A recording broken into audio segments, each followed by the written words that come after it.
தற்போது எத்தனை தமிழ் அரசியல் கைதிகள் சிறையில் உள்ளனர்?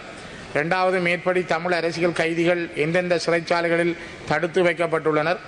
3, இவர்கள் எப்போது விடுதலை செய்யப்படுவார்கள்? 4, மனிதாபிமான அடிப்படையிலோ ஜனாதிபதியின் பொது மன்னிப்பின் அடிப்படையிலோ இவர்களை விடுதலை செய்ய முடியுமா? முக்கியமான ஒரு கேள்வியை நீங்கள் எழுப்பியிருக்கிறீர்கள்.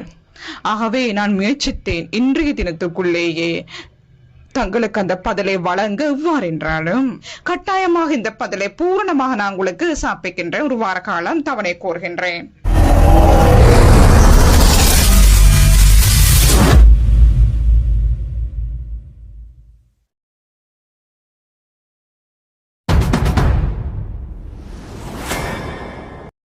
பாராளுமன்ற நிலையற் கட்டளை 27/2 கீழ் நீதி மற்றும் தேசிய ஒருமைப்பாட்டு அமைச்சர் கௌரவ கர்சன நாணயக்கார அவர்களை இன்று கேட்பதற்கு, தமிழ் இளைஞர்கள் பலர் இலங்கையின் சிறைச்சாலைகளில் நீண்ட காலமாக அரசியல் கைதிகளாக தடுத்து வைக்கப்பட்டுள்ளனர். இவர்களின் குடும்பங்கள் கண்ணீருடனும் கவலையுடனும் அவர்களின் வரவுக்காக காத்திருக்கிறார்கள். தாயை இழந்த நிலையில் தந்தை பல ஆண்டுகள் சிறையில் இருக்க, தாய் தந்தை இருவரும் அரவணைப்பு இல்லாமலே பல பிள்ளைகள் தமது பெற்றோரின் விடுதலைக்காக தவம் இருக்கிறார்கள். இந்த நாட்டின் இன ஒற்றுமை, மாற்றம் வேண்டிய புதிய சிந்தனை, சுத்தமான இலங்கை உள்ளிட்ட மகுட வாசகங்களுள் சிறை கைதிகளும் மனிதர்களே என்ற மகுட வாசகத்தை மனதில் வைத்தாவது பல ஆண்டுகளாக சிறையில் வாடும் தமிழ் அரசியல் கைதிகளை விடுவிக்குமாறு அவர்தம் உறவுகள் நீண்ட காலமாக எம்மிடம் கோரி வருகின்றனர். அதில் 1, தற்போது எத்தனை தமிழ் அரசியல் கைதிகள் சிறையில் உள்ளனர்? இரண்டாவது, மேற்படி தமிழ் அரசியல் கைதிகள் எந்தெந்த சிறைச்சாலைகளில் தடுத்து வைக்கப்பட்டுள்ளனர்? 3, இவர்கள் எப்போது விடுதலை செய்யப்படுவார்கள்? 4, மனிதாபிமான அடிப்படையிலோ ஜனாதிபதியின் பொது மன்னிப்பின் அடிப்படையிலோ இவர்களை விடுதலை செய்ய முடியுமா? கௌரவ உறுப்பினர் அவர்களே, தற்காலத்துக்கு உகந்த அதே போன்று முக்கியமான ஒரு கேள்வியை நீங்கள் எழுப்பியிருக்கிறீர்கள். ஆகவே நான் முயற்சித்தேன் இன்றைய தினத்துக்குள்ளேயே தங்களுக்கு அந்த பதிலை வழங்க. எவ்வாறென்றாலும் எனக்கு நேர காலம் போதவில்லை. போதிய தரவுகளை திரட்டிக்கொள்ள நீதி அமைச்சின் செலவு தலைப்பு இன்று பேசப்பட இருக்கின்றதாக வேண்டிய பணியாளர் குழு கொஞ்சம் வேலை பழுவாக இருந்தார்கள். ஒரு வார காலம் தாளுங்கள் கௌரவ உறுப்பினர் அவர்களே. கட்டாயமாக இந்த பதிலை பூரணமாக நான் உங்களுக்கு சமர்ப்பிக்கின்றேன். ஒரு வார காலம் தவணை கோருகின்றேன். අමාත්‍යංශ නිවේදන කරු සීදරන් මන්ත්‍රීතුමා. honorable speaker, கௌரவ அமைச்சர் அவர்களே, உங்களுடைய கோரிக்கைக்கு நான் தலை சாய்க்கிறேன். ஆனால் இதில் ஒரு மேலதிகமாக ஒரு விடயத்தை நான் சேர்க்க விரும்புகிறேன். மிக முக்கியமாக Kathirgama Thambi Sivakumar, Vigneswaranathan Parthipan, Krishnasamy Ramachandran, Shanmugalingam Suriyakumar, Johnson Colin Valentino, Sachithanandam Anantha Sudhakar, AH Umar Hathab, Thangavelu Nimalan, Selvaraja Kirubakaran, தம்பி ஐயா பிரகாஷ், இவர்கள் கிட்டத்தட்ட இதிலே 2 பேர் 30 வருடங்கள், 3 பேர் 17 வருடங்கள், ஒருவர் 22 வருடங்கள், 4 பேர் 16 வருடங்களாக சிறையில் இருக்கிறார்கள். தயவு செய்து மனிதாபிமான அடிப்படையில் நான் உங்களை கேட்டுக்கொள்வது, நீங்கள் விடையளிக்கும் பொழுது இவர்களுடைய விடுதலை தொடர்பாகவும் அதிக கரிசனை செலுத்தி உங்கள் விடையை தருமாறு தயவாக கேட்டுக்கொள்கிறேன். அமைச்சர் அவர்கள், கௌரவ உறுப்பினர் அவர்களே, அந்த பெயர்களை எனக்கு இன்றைய தினத்தில் நீங்கள் தாருங்கள். இன்றைய தினத்தில் நீங்கள் பெயர்களை தந்தீர்கள் என்றால் நான் விசேட கவனம் அதன் மீது செலுத்துவேன். அதற்கேற்ப பதிலையும் வழங்குவேன். நன்றி. අමාත්‍යංශ නිවේදන ගරු ආචාර්ය හරිනි අමරසූරිය අග්‍රාමාත්‍යතුමිය සහ අධ්‍යාපන උසස් අධ්‍යාපන සහ වෘත්ති අධ්‍යාපන අමාත්‍යතුමිය.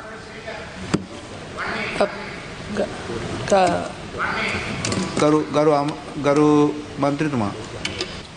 நான் இந்த பட்டியல்கள், சிறை கைதிகள், நீண்ட காலம் சிறையிலே உள்ள அரசியல் கைதிகளுடைய பட்டியலையும் குரலற்றவர்களின் குரல் என்கிற அமைப்பு வெளியிட்ட கடிதமும் அந்த பட்டியலையும் சபாபீடத்துக்கு சமர்ப்பிக்கிறேன். அதனை அமைச்சருடைய கவனத்திற்கும் சேர்த்து சமர்ப்பிக்கின்றேன். இந்த நாட்டிலே நடைபெறுகின்ற பல்வேறுபட்ட நெருக்கடிகளை சந்திக்கின்ற ஒரு தேசிய இனமாக தமிழ் தேசிய இனம் உண்டு. நான் நினைக்கிறேன், இந்த நாட்டில் இருக்கின்ற மொத்த படைகளில் 3 பகுதி படையினர் வடக்கு கிழக்கு பகுதிகளிலே குவிக்கப்பட்டிருக்கிறார்கள். குறிப்பாக இங்கே இருக்கின்ற 3,17,000 படைகள் வரை இருப்பதாக தகவல்கள் குறிப்பிடுகின்றன. இலங்கையினுடைய புள்ளி விவரங்களின்படி 3,17,000 படைகள். இதிலே இலங்கையில் இருக்கிற மக்கள் தொகை 2,21,81,000 பேர். கிட்டத்தட்ட 2,22,00,000 மக்கள் வாழுகின்ற இந்த நாட்டில் 3,17,000 படைகள் உண்டு.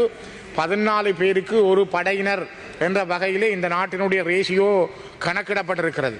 ஆனால் இதிலே 4/3 பகுதியினர் வடக்கு கிழக்கு பகுதிகளில் குவிக்கப்பட்டிருக்கிறார்கள். உங்களுக்கு தெரியும் கௌரவ தவிசாளர் அவர்களே, இலங்கையினுடைய ஏனைய மாவட்டங்களை நீங்கள் சென்று பார்க்கிற பொழுது எங்காவது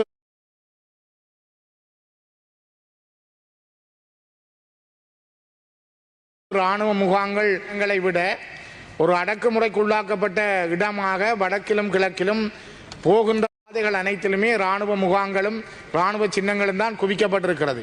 ஒரு இராணுவ கெடுபிடிக்குள் திறந்த வெளி சிறைச்சாலைக்குள் தமிழர்கள் இன்றும் வாழ்ந்து கொண்டிருக்கிற நிலைமைதான் வடக்கிலும் கிழக்கிலும் காணப்படுகின்றது. உலக நாடுகளிலே நீங்கள் பல நாடுகளை பார்த்தால் லித்துவேனியா, கிரீஸ், வெனிசுவேலா, ரஷ்யா போன்ற நாடுகள், குறிப்பாக நான் இதில் குறிப்பிட்ட சில நாடுகள், இந்த நாடுகளிலே 1.2 வீதம் ஒருவருக்கு ஒரு படையினர் 12 பேருக்கு ஒரு படையினர் என்ற வீதாசாரம் தான் இந்த பெரிய நாடுகளுக்குள்ளேயே படைகளை வைத்திருக்கிற நாடுகளுக்குள் இருக்கிறது. ஆனால் இலங்கையில் மட்டும் 14 பேருக்கு ஒரு படையினர் என்ற ரேஷியோ. இது ஒரு மிகவும் இந்த நாட்டில் இருக்கின்ற யுத்தம் இல்லாத ஒரு நாட்டில் எவ்வாறு இவ்வளவு படைகள் ஏன் தேவை? இந்த வரவு செலவு திட்டத்தில் இம்முறை குறிப்பிடப்பட்டிருக்கிறது 4,218.2 பில்லியன் செலவாகும் என குறிப்பிடப்பட்டிருக்கிறது. இந்த 4,218.2 பில்லியனில் 2,898.1 பில்லியன் நடைமுறை செலவுகளுக்காக, மீண்டலும் செலவுகளுக்காக வழங்கப்படுகிறது. இவ்வளவு இந்த மீண்டலும் நடைமுறை செலவு என்பது கிட்டத்தட்ட இதிலே பெரும்பகுதி சம்பளங்களாக வழங்கப்படுகிறது. இந்த சம்பளங்களிலே பெரும்பகுதியை விழுங்கிக் கொள்பவர்கள் இந்த படையினராகவே இருக்கிறார்கள். எங்கள் நாட்டிலே இப்பொழுது கொஞ்சம் முதல் பிரதம அமைச்சர் அவர்கள் சொன்னார், இந்த நாட்டிலே கிட்டத்தட்ட 43,000 ஆசிரியர்களுக்கு பற்றாக்குறை இருக்கிறது. 2,000 சொச்ச பேர் தேசிய பாடசாலைகளிலும் மிகுதி பேர் 41,000 பேர் வரை மாகாண பாடசாலைகளில் இருப்பதாக அவர் குறிப்பிட்டிருந்தார். உண்மையிலே கல்வியினுடைய அந்த விளைவு என்பது எவ்வளவு பேர் பற்றாக்குறையோடு இந்த நாடு இருக்கிறது. ஆனால் இந்த யுத்தம் இல்லாத ஒரு நாட்டிலே படையினர் குவிக்கப்பட்டிருக்கிறார்கள். இவர்களுக்கான சம்பளம் வழங்கப்படுகிறது. இதே படையினரை நீங்கள் வடக்கிலே பார்த்தீர்கள் என்றால் அவர்களுக்கு இவ்வளவு சம்பளம் வழங்குகின்றீர்கள், இத்தனை முகாம்கள் வைத்திருக்கிறீர்கள், இவர்களை வைத்தே ஒரு திறந்த வெளி சிறைச்சாலையை வடக்கிலும் கிழக்கிலும் நடைமுறைப்படுத்துகின்றீர்கள். அவ்வாறு இருக்கிற பொழுது படையினர் தோட்டம் செய்கிறார்கள். பலாலி இராணுவ முகாமை சுற்றி பல இடங்களிலே படையினருடைய தோட்டங்களில் செய்யப்படுகின்ற உணவுப் பொருட்கள், மரக்கறி வகைகள் யாழ்ப்பாணத்தினுடைய சந்தைகளில் விற்பனைக்கு வருகிறது. அதே போல படையினர் சலூன் நடத்துகிறார்கள். கௌரவ பிரதி சபாநாயகர் அவர்களே, உலகத்திலே பல நாடுகள் உண்டு, படையினர் வைத்திருக்கிறார்கள். ஆனால் படையினருக்குரிய சிகை அலங்காரத்துக்கு சலூன் வைத்திருப்பார்களே தவிர, ஆனால் இங்கே வெளியிலே மக்களிடம் பணம் அறவிட்டு ஒரு சிகை அலங்காரம் செய்கின்ற படையினரை வைத்திருக்கின்ற நாடு இலங்கையாக மட்டும்தான் இருக்க முடியும் என்று நான் நினைக்கிறேன். அதே போல உணவகங்கள் நடத்துகிறார்கள்.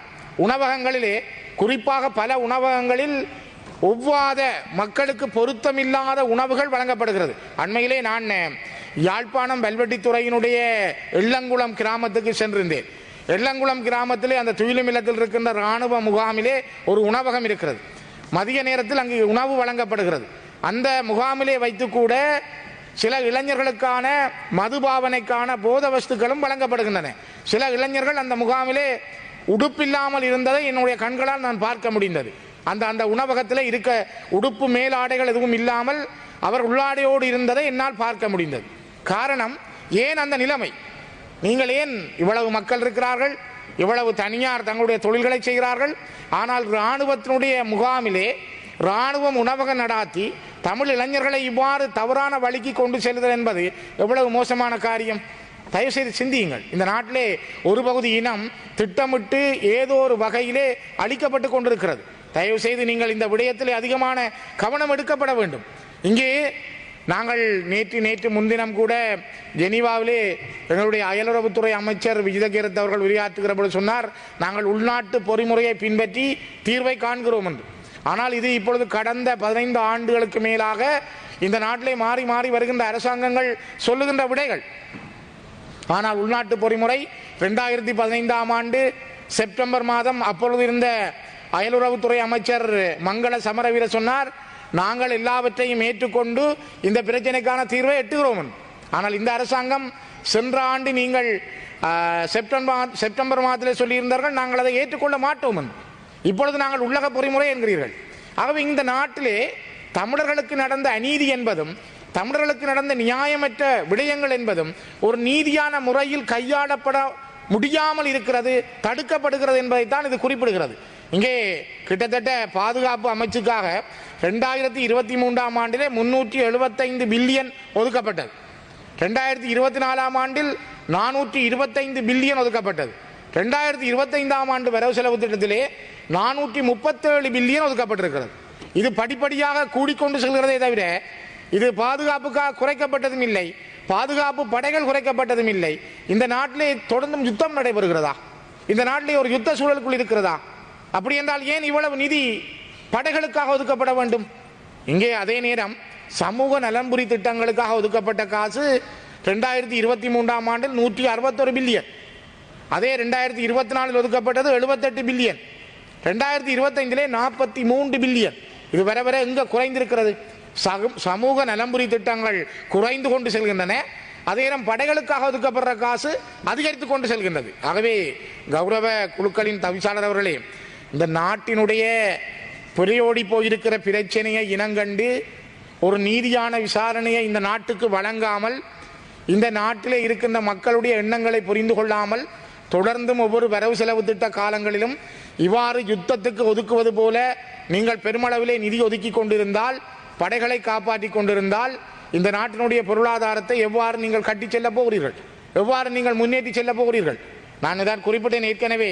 இங்கே மூலதனத்துக்காக ஒதுக்கப்பட்டதாக வெறுமனே 2898 பில்லியன். மூலதனம் நாட்டிலே சரியாக முதலிடப்படவில்லை என்றால், தொழில்துறைகள் வருமானங்கள் இல்லை, முதலீடுகளுக்கூடாக மக்களிடமிருந்து வரவில்லை என்றால் எவ்வாறு நாட்டினுடைய பொருளாதாரத்தை நீங்கள் அபிவிருத்தி அடைய செய்ய முடியும்? சம்பளம் தான் கொடுக்க வேண்டியிருக்கிறது. 4218 மில்லியனில் 2898 மில்லியன் நீங்கள் சம்பளமாக வழங்க போகிறீர்கள். 1320 பில்லியன் தான் மூலதனத்துக்கு ஒதுக்கப்பட்டிருக்கிறது. ஆகவே மூலதனத்துக்கு ஒதுக்கப்பட்ட காசு மிக மிக குறைவு. இந்த நிலைமைகள் மாற்றப்பட வேண்டுமானால் தயவு செய்து முதலில் இந்த நாட்டில் இருக்கின்ற மனநிலைகள் மாற வேண்டும். மனநிலைகள் மாறுகிற பொழுதுதான் மக்களுக்கான தேவைகளை, அவர்களுடைய எண்ணங்களை புரிந்து கொள்ள முடியும். யாழ்ப்பாண மாவட்டத்திலே வலிகாமம் வடக்கு பிரதேச செயலாளர் பிரிவில் 13 கிராம அலுவலர் பிரிவுகள், கிட்டத்தட்ட 2700 ஏக்கர் காணிகள் இப்பொழுதும் இராணுவத்தினுடைய வசம் இருக்கிறது. உயர் பாதுகாப்பு வலயம் என்ற சொல்லுக்குள் அடக்கப்பட்டு அந்த இடங்களில் இராணுவம் குவிக்கப்பட்டிருக்கிறது. இந்த மக்கள் இப்பொழுதும் அகதிகளாக இருக்கிறார்கள். அவர்களை அந்த இடங்களிலே குடியேற்றுங்கள் என்று கேட்டால், நாங்கள் மாற்று திட்டம் பற்றி யோசிக்கிறோம், மாடிகளை கட்டுவது பற்றி யோசிக்கிறோம் என்று மாறி மாறி வருகின்ற அரசுகள் சொல்லுகிறார்களே தவிர அந்த மக்களுடைய காணிகளை ஏன் இன்னும் விட முடியவில்லை? 1941 இருந்து 48 சுதந்திரம் பெற்றதாக சொல்லப்படுகிறது. அதுக்கு பிற்பாடு வந்த காலங்கள் 83 யுத்தத்துக்கு பிற்பாடு, 90கள் யுத்தத்துக்கு பிற்பாடு, இந்த மிகப்பெரிய யுத்தங்களை கடந்து இடம்பெயர்ந்து சொந்த நாட்டுக்குள்ளேயே அகதிகளாக வாழ்ந்து கொண்டிருக்கிற தமிழ் மக்களுடைய நிலங்களை இன்னும் விடுவிப்பதற்கான சரியான ஒரு நேர்த்தியான வேலை திட்டத்தை எந்த அரசாங்கமும் இதுவரை செய்யவில்லை என்பதுதான் மிகவும் கவலைக்குரியது. முதலிலே நான் கௌரவ குழுக்களின் தவிசாளர் அவர்களை நான் ஒன்றை சொல்ல விரும்புகிறேன். இந்த வலிகாமம் வடக்கிலே பலாலி விமானப்படை தளத்தை விஸ்தீரணம் செய்வதற்கென 1980களிலே அங்கிருந்த பல மக்களுடைய காணிகள் கபலீகரம் செய்யப்பட்டன. அது சுவீகரிக்கப்பட்டது என்று சொல்லப்பட்டது. ஆனால் இதுவரை அவர்களுக்கான நட்டஈடு வழங்கப்படவில்லை. அந்த காணியை பறித்தெடுத்தார்கள், அந்த மக்களை அந்த இடங்களிலிருந்து எழுப்பி கலைத்தார்கள். ஆனால் அவர்களுக்கான நட்டஈடு வழங்கப்படவில்லை. இன்றும் அவர்கள் தங்களுடைய எத்தனையோ ஏக்கர் காணிகளை இழந்து போன மக்கள் தங்களுக்கான நட்டஈடு கிடைக்கும் என்று காத்திருக்கிறார்கள். ஆனால் திரும்ப இப்பொழுதும் அங்கிருக்கின்ற ஓடுபாதையை திரும்ப அகலிக்க வேண்டும் என்பதற்காக இன்னும் காணிகளை நாங்கள் சுவீகரிக்கப் போகிறோம் என்ற செய்திகளைத்தான் வெளியிடுகிறார்கள். ஒன்றை தயவு செய்து புரிந்து கொள்ளுங்கள். ஒரு பகுதி மக்கள் கண்ணீரோடு வாழுகிறார்கள். அவருடைய வாழ்க்கையினுடைய முன்னேற்றங்கள் சரியாக மேம்படுத்தப்படவில்லை. அவர்களுக்கான நீதி வழங்கப்படாமல் இந்த நாட்டிலே யுத்தத்துக்காக பாதுகாப்பு என்ற போர்வையிலே நீங்கள் இவ்வளவு நிதியை ஒதுக்குவது என்பது இந்த நாட்டினுடைய ஒரு நீதியான செயல்பாடாக அது இருக்க முடியாது. அதிலும் பல இடங்களிலே, குறிப்பாக கௌரவ நான் நினைக்கிறேன் இங்கே இருக்கின்ற பிரதம அமைச்சர் இருக்கிறார், அவருடைய உறுப்பினர்கள் இருக்கிறீர்கள். இந்த மாவட்டத்திலேயே பல இடங்களில் கிளிநொச்சி நகர பகுதியிலே 39% நிலப்பகுதி இப்பொழுதும் இராணுவ வசம் இருக்கிறது. கிளிநொச்சி நகர பகுதி இலங்கையிலே நான் கேட்கிறேன், எங்காவது ஒரு அரச மாவட்ட செயலகத்துக்குள் இராணுவ முகாம் இருக்கிறதா? கிளிநொச்சி மாவட்ட செயலகத்துக்குள் இருக்கிற 2 ஏக்கர் காணிகளை இராணுவம் வலுக்கட்டாயமாக பறித்தெடுத்து முகாம் அமைத்து இருக்கிறார்கள். கிளிநொச்சி மாவட்டத்தினுடைய நகர பகுதிகள் பலவற்றிலே இராணுவம் தான் குடியிருக்கிறது. ஆனால் அந்த இடங்களிலே இன்னும் அந்த மக்களுக்கான காணிகள் வழங்கப்படவில்லை, அரச காணிகள் அரச நிறுவனங்களுக்கு வழங்கப்படவில்லை. அங்கிருக்கின்ற கிளிநொச்சி மகாவித்தியாலய மாணவர்கள் தங்களுடைய ஒரு விளையாட்டு மைதானத்துக்கு செல்வதற்கு கிட்டத்தட்ட 1.5 கிலோமீட்டர் சுற்றி செல்கிறார்கள். ஒரு 100 மீட்டரில் நடந்து செல்லுகின்ற பாதை கண்ணுக்கு முன்னால் இருக்கிற பொழுதே அவர்கள் 100 மீட்டரில் செல்ல வேண்டிய இடத்திற்கு 1.5 கிலோமீட்டர்கள் நடந்து செல்லுகின்ற ஒரு நிலைமை அங்கே இருக்கிறது. இது அந்த மாவட்டத்தில் மட்டுமல்ல, பல மாவட்டங்களில் தமிழர் வாழுகின்ற பிரதேசங்களில் படையினரை வைத்துக்கொண்டே இந்த செயல்பாடுகள் முன்னெடுக்கப்படுகின்றது. இது படையினர் என்ற போர்வையில் நடத்தப்படுகின்றது. தயவு செய்து இதற்கான ஒரு நீதி கிடைக்கப்பட வேண்டும்.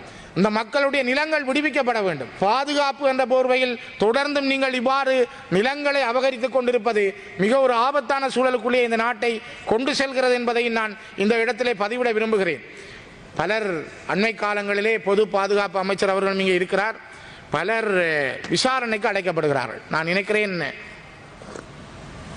உங்களுக்கு தெரிந்திருக்கும், அண்மை காலங்களிலே கிளிநொச்சி மாவட்டத்திலே துயிலும் இல்லம் தொடர்பாக கனகபுரம் மாவீரர் துயிலும் இல்லத்திலே ஒரு பாதுகாப்புக்காக அந்த பணிக்குழு ஒரு வேலியை அமைத்திருந்தது. அந்த வேலி அமைத்ததுக்காக அந்த பணிக்குழுவில் இருக்கின்ற செயலாளர் உட்பட பல பேர் விசாரணைக்காக அழைக்கப்படுகிறார்கள். அண்மையிலே தைட்டி விகாரையிலே நடைபெற்ற ஒரு போராட்டம் தொடர்பாக 2 ஊடகவியலாளர்கள் உட்பட வேலன் சுவாமிகள் மதவாதியாக இருக்கின்ற வேலன் சுவாமிகளும் முன்னாள் பாராளுமன்ற உறுப்பினர் கஜேந்திரன் அவர்களும் செல்வராஜா கஜேந்திரன் அவர்களும் கூட விசாரணைக்கு அழைக்கப்பட்டிருக்கிறார்கள். அவரிடம் விசாரணைகள் மேற்கொள்ளப்பட்டிருக்கிறது. ஒரு மக்கள் தங்களுடைய ஜனநாயக உரிமைகளை வெளிப்படுத்த முடியாமல் பாதுகாப்பு எவ்வளவு தூரம் இந்த நாட்டிலே கிடுக்கு பிடிக்குள் வைக்கப்பட்டிருக்கிறது, பாதுகாப்பு என்ற போர்வையில் எவ்வளவு அடக்கப்படுகிறது. மிகவும் வினயமாக கேட்பது, அந்நிய நாட்களில் பல இடங்களிலும் ஒரு சாதாரணமாக ஒரு பாடசாலையிலே விளையாட்டு போட்டிக்கு அந்த பாடசாலை மாணவர்கள் தங்களுடைய உள்ளத்திலே இருக்கின்ற ஒரு கார்த்திகை பூவை வடிவமைக்க முடியாமல் இருக்கிறார்கள். இது கார்த்திகை பூ என்பது பாட புத்தகங்களிலே உள்ள ஒரு விடயம். இது இந்த இலங்கையில் தடை செய்யப்பட்ட விடயம் அல்ல. தங்களுடைய பாட புத்தகத்தில் உள்ளதை, தங்களுடைய பாரம்பரியமான விடயங்களை அந்த பிள்ளைகள் தங்களுடைய இல்லங்களில் ஒரு சோதனையாக மேற்கொள்ள முடியாது. செய்தால் அந்த ஆசிரியருக்கு விசாரணை, அதிபருக்கு விசாரணை, இது தொடர்ச்சியாக நடைபெறுகிறது. இது இலங்கையில் இல்லாத ஒன்றாக இருந்தால், பாட புத்தகங்களில் இல்லாமல் இருந்திருந்தால் தயவு செய்து நீங்கள் தடை செய்யுங்கள். அப்படி என்றால் இந்த நாட்டில் என்ன நடக்கிறது? அப்படி என்றால் பாதுகாப்பு என்ற பேருக்குள்ளாலே நடைபெறுகின்ற இந்த அநீதிகளுக்கு ஒரு நீதி வேண்டும். இந்த நாட்டில் நீங்கள் எல்லாரையும் சகோதரத்துவத்தோடு பார்க்கிறீர்களா? சம உரிமையோடு பார்க்கிறீர்களா? அந்த மக்களுக்கான நீதி வேண்டும் என்று நீங்கள் சொல்லுகிறீர்களா? அந்த நீதி என்பது எப்படி? நிலைமாறுகால நீதி பொறிமுறையின் அடிப்படையில் வணக்கம் செலுத்துவதற்கும் அவர்கள் தங்களுடைய துயிலும் இல்லங்களில் சென்று துப்புரவு செய்வதற்கும் உரிமை இருப்பதாக 2015 செப்டம்பரிலே மனித உரிமைகள் ஆணையத்தில் ஏற்றுக்கொண்டது இந்த அரசாங்கம். நீங்கள் அரசாங்கம் ஆக்கள் மாறி இருக்கலாம், ஆனால் இது அரசாங்கம் ஏற்றுக்கொண்டது. இன்றைக்கு அதே துயிலும் இல்லங்களுக்கு சென்றால் போலீஸ் விசாரணைக்கு உட்படுத்தப்படுகிறார்கள்.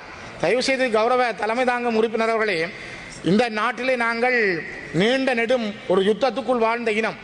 உங்களுக்கு தெரியும், ஒரு காலத்திலே பொருளாதார தடையால் தமிழ் மக்கள் எவ்வளவு பாதிக்கப்பட்டார்கள். இன்றைக்கு இயற்கையாக ஏற்பட்ட சர்வதேச பொருளாதார நெருக்கடிக்குள் இலங்கை தத்தளிக்கிறது. ஆனால் இலங்கையால் விதிக்கப்பட்ட பொருளாதார தடையினால், பனங்களியினால் உடுப்பு துவைத்தவர்கள் தமிழர்கள். அவர்கள் சைக்கிள் சில்லை சுற்றி மோட்டரிலே செய்திகளை கேட்டிருந்தார்கள். அவருடைய காலத்தை யோசித்து பாருங்கள், எப்படியெல்லாம் வாழ்ந்தார்கள். ஒரு பெட்ரோலை கண்ட காலம் இல்லை. அவருக்கு உணவுப் பொருட்கள் அனுப்பப்படாமல் இருந்தது. மிகப்பெரிய நெருக்கடிகளோடு வாழ்ந்தார்கள். அந்த நெருக்கடிகளை அதிலிருந்து மீண்டு வந்தவர்கள் தான் தமிழர்கள். ஆகவேதான் இன்றும் அந்த வடுக்களோடும் நெருக்கடிகளோடும் வாழுகிறவர்களை தொடர்ந்தும் இதே படைகளை, குறிப்பாக நான் சொன்னேன் 14 பேருக்கு இலங்கையில் ஒரு படை, ஆனால் வடக்கிலும் கிழக்கிலும் நீங்கள் 4/3 பகுதியாக குவித்து வைத்திருக்கிற இந்த படையினர் கிட்டத்தட்ட 6 தமிழர்களுக்கு ஒரு படையினர் வடக்கிலும் கிழக்கிலும் குவிக்கப்பட்டிருக்கிறார்கள். முதலில் இதை குறையுங்கள். குறைத்து முன்பள்ளி நடாத்துவதை நிறுத்துங்கள், சலூன் நடாத்துவதை நிறுத்துங்கள். உணவு உற்பத்தி செய்து அந்த உணவு உற்பத்தி செய்கிற விவசாயிகளுடைய அவருடைய தலையிலே மண்ணள்ளி போடாமல் அவர்களுடைய உற்பத்திகளுக்கு முன்னுரிமை கொடுங்கள். தயவு செய்து இவற்றை இந்த பாதுகாப்புக்கு ஒதுக்கப்பட்ட காசை வைத்துக் கொண்டு படையினரை நாங்கள் பலப்படுத்துகிறோம் என்ற பேரில் மக்களுடைய வாழ்க்கையிலே நீங்கள் குந்தகம் செய்ய வேண்டாம் என்பதை வலியுறுத்தி நிறைவு செய்கிறேன்.